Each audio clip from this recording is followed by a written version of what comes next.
सेहत है तो सब कुछ है। हेलो फ्रेंड्स, मैं डॉक्टर मधुर जैन हूँ। मैं मेट्रो हॉस्पिटल गुड़गांव में कार्डियोलॉजी डिपार्टमेंट में हेड ऑफ द डिपार्टमेंट और सीनियर कंसल्टेंट हूँ। फ्रेंड्स, अगर आपके मन में भी कोविड वैक्सीन्स के बारे में ढेर सारे सवाल हैं तो आप अकेले नहीं हैं। एक्चुअली इस बारे में बहुत सारी कंफ्यूज करने वाली इंफॉर्मेशंस अवेलेबल हैं और ये जानना मुश्किल है कि किस पर विश्वास किया जाए और किस पर नहीं। सबसे पहली बात समझने की ये है कि कोविड वैक्सीन्स आपके इम्यून सिस्टम को कोरोना वायरस के इन्फेक्शन के खिलाफ लड़ना सिखाती है। जैसा कि हम सब लोग जानते ही हैं कि इस समय इंडिया में 2 वैक्सीन्स मेनली अवेलेबल हैं, कोवैक्सिन और कोविशील्ड। कोवैक्सिन पूरी तरह इंडिया मेड वैक्सीन है। इसको भारत बायोटेक इंटरनेशनल ने Indian council of medical research यानी ICMR न्यू दिल्ली और national institute of virology Pune के सहयोग से बनाया है। इसकी इफेक्टिवनेस रिसर्च में 81% तक पाई गई है।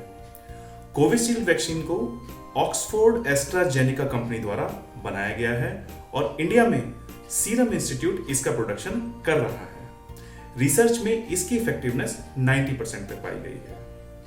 हमारी सरकार किसी भी एक वैक्सीन के दूसरे से बेहतर होने की रिकमेंडेशन नहीं करती है। तो सबसे अच्छी वैक्सीन वो है जो आपको आसानी से और सबसे पहले उपलब्ध हो जाए। किसी विशिष्ट ब्रांड की प्रतीक्षा ना करें, क्योंकि अब तक हुए रिसर्च से ये पता चलता है कि दोनों ही वैक्सीन्स सेफ और इफेक्टिव हैं और हम सभी को कोविड-19 के इन्फेक्शन से बचाती हैं। और अगर किसी को इन्फेक्शन हो भी गया है तो उनमें सीरियस डिजीज होने के खतरे को कम करती हैं। ब्रेस्ट फीडिंग कराने वाली महिलाओं समेत 18 वर्ष से अधिक आयु का कोई भी व्यक्ति वैक्सीन्स ले सकता है, लेकिन अभी तक 18 वर्ष से कम उम्र के लोगों को और प्रेग्नेंट वीमेन को वैक्सीन लेने की अनुमति नहीं मिली है। अगर आपने पहली डोज कोवैक्सीन की ली है तो दूसरी डोज 4 से 6 हफ्ते के अंदर लगवानी चाहिए और अगर आपने पहली डोज कोविशील्ड की ली है तो दूसरी डोज 12 से 16 हफ्ते के अंदर लगवानी चाहिए।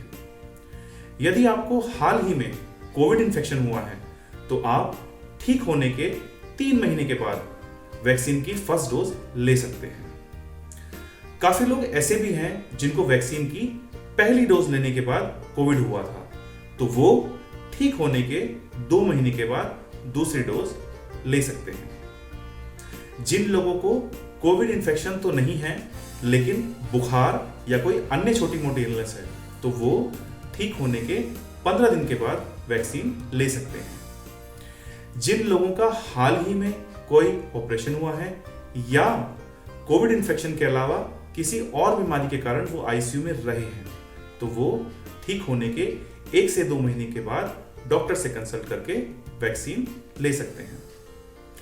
अब बात करते हैं साइड इफेक्ट्स की। तो वैक्सीन लगवाने के बाद इंजेक्शन वाली जगह पर हल्का दर्द हो सकता है या एक छोटा सा नील पड़ सकता है। कुछ लोगों को थकान, सिर दर्द, जोड़ों में दर्द जैसे साइड इफेक्ट्स भी हो सकते हैं और कुछ लोगों को हल्का बुखार भी महसूस हो सकता है। ये साइड इफेक्ट्स आमतौर पर 1 से 2 दिन में या मैक्सिमम 3 दिनों में चले जाते हैं। जहां तक हार्ट पेशेंट्स की बात है तो ये बात समझने की है कि हार्ट पेशेंट्स के लिए वैक्सीन्स सुरक्षित तो है ही, साथ ही साथ जरूरी भी है। हार्ट पेशेंट्स में भी दूसरे लोगों की तरह ही कॉमन साइड इफेक्ट्स हो सकते हैं, लेकिन जो हार्ट पेशेंट्स ब्लड थिनर्स या खून पतला करने वाली दवाइयां ले रहे हैं उनको इंजेक्शन वाली जगह पर जो नीड पड़ता है वो थोड़े बड़े साइज का हो सकता है, जो कि नॉर्मल है। लेकिन अगर इस नील का साइज लगातार बढ़ रहा हो और उसमें दर्द भी हो रहा हो तो आपको अपने डॉक्टर से संपर्क करना चाहिए।